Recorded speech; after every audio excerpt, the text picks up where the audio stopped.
Morning, YouTube. Happy Monday. Coming to you today, another edition of Riding with Rush. Excuse me. And today, we're talking to you about advice for your interview process. So, I had a friend of mine reach out.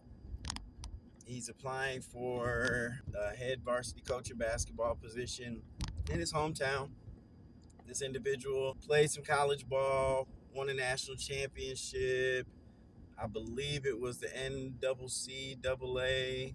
I'm not sure what division, maybe Division Two. Played overseas, got injured, came home, runs an amazing AAU program for his community. Faith-based kids, does a lot for the community.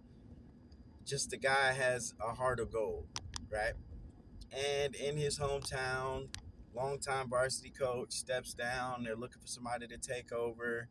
And he asks me, Rush, man, what advice can you give me? I'm going into this interview on Saturday. Is there any tips? Is there any tricks? Is there any strength and conditioning stuff you can give me? Some workout stuff, whatever it is that you can give me to help prepare for the interview. And if I get the job, to be able to take over, get that process rolling. And I said, first things first, you walk into that interview, you own it. You gotta understand you're walking into your hometown. You're walking into a place where you pour into the kids in your community, the teachers, the staff, the hallways, inside and out. You have a heart for the community, these kids, these parents. This community, as far as basketball is concerned, it belongs to you in a sense, right? I don't mean to say that in a selfish or arrogant way or anything like that. But in a sense, this community belongs to you because of everything you've done for it. You deserve this job. And you have to walk in there with that mentality and that level of confidence.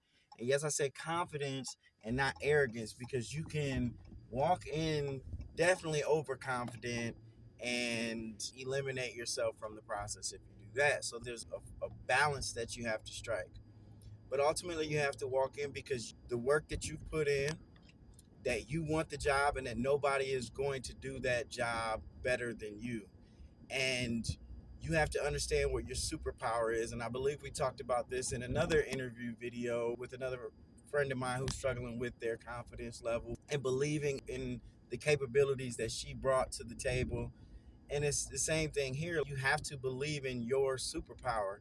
And with this individual in particular, it's the work that you've put in. These kids are yours. You've been coaching these kids 3, 4, 5 years, however long. You've been taking them, you've been building them, you've been developing them.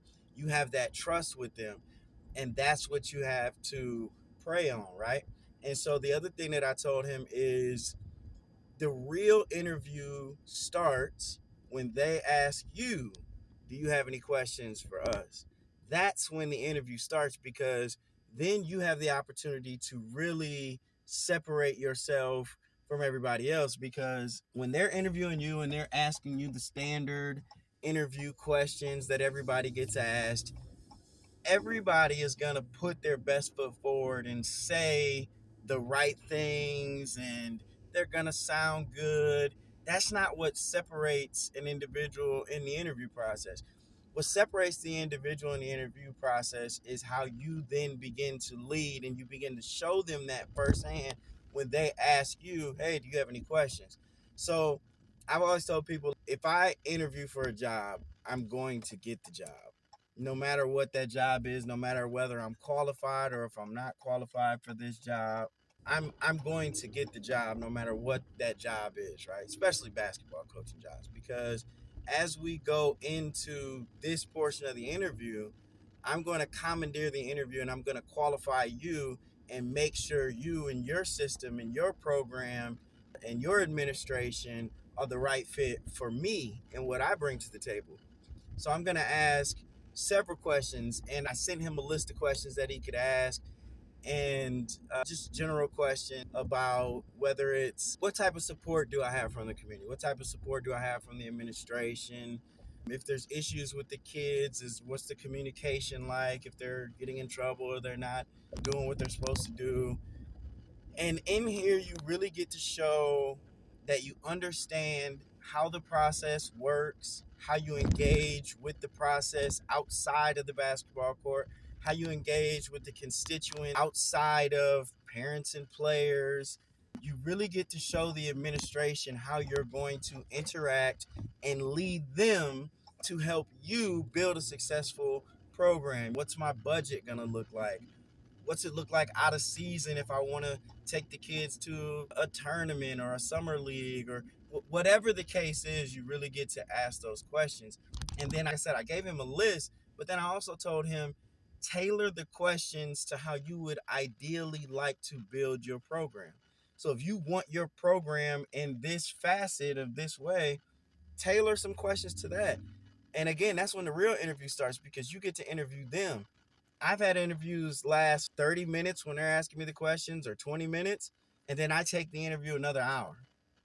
And that's okay, because again, you get to show them in real time your ability to understand the system, the process, and your ability to lead and garner respect and professionalism in that arena as their coworker, for lack of a better way to put it, while I'm driving on my commute here.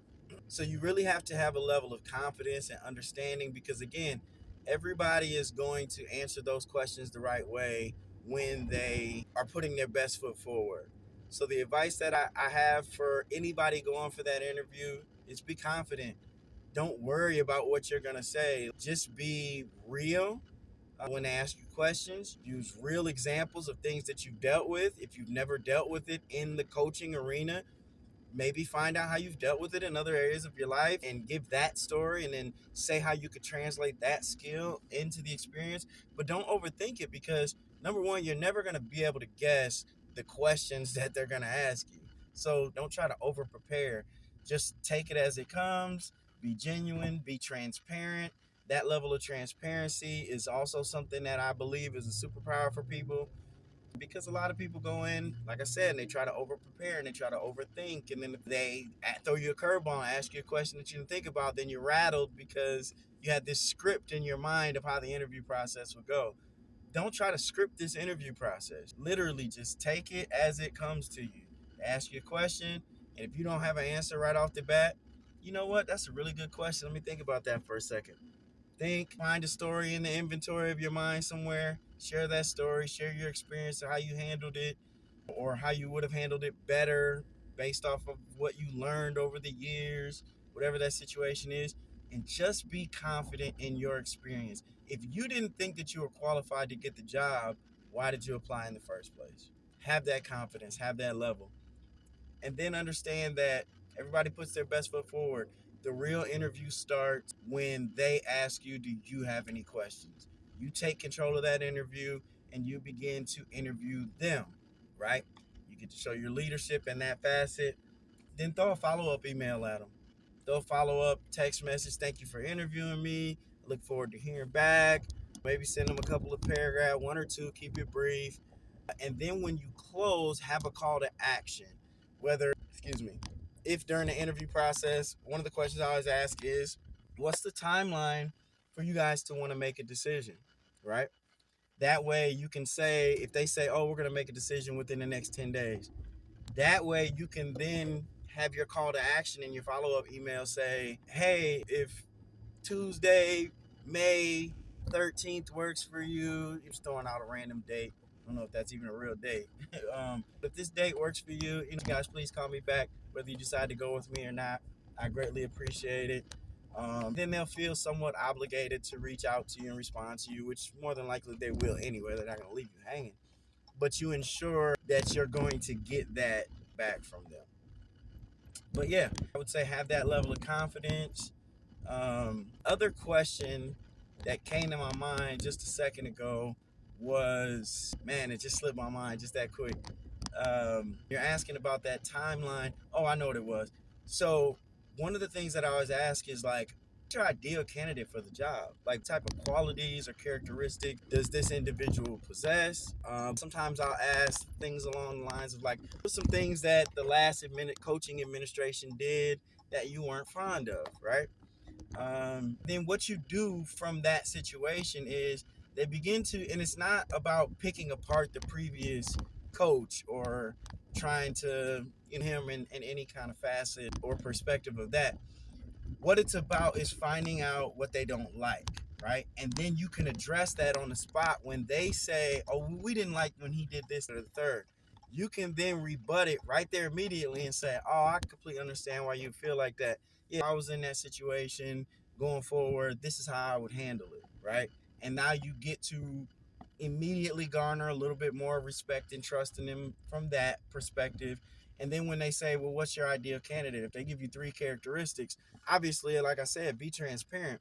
So don't lie about anything.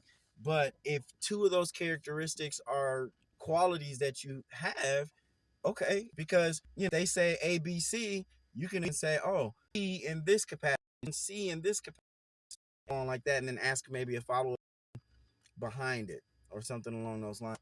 Bottom line is have confidence, commandeer the experience, have a call to action, that follow up email. If you do that, I promise you, you guys should be A1 at the top of their list when they make their decisions. Generally, coaching position, plethora, a ton of applicants, sport.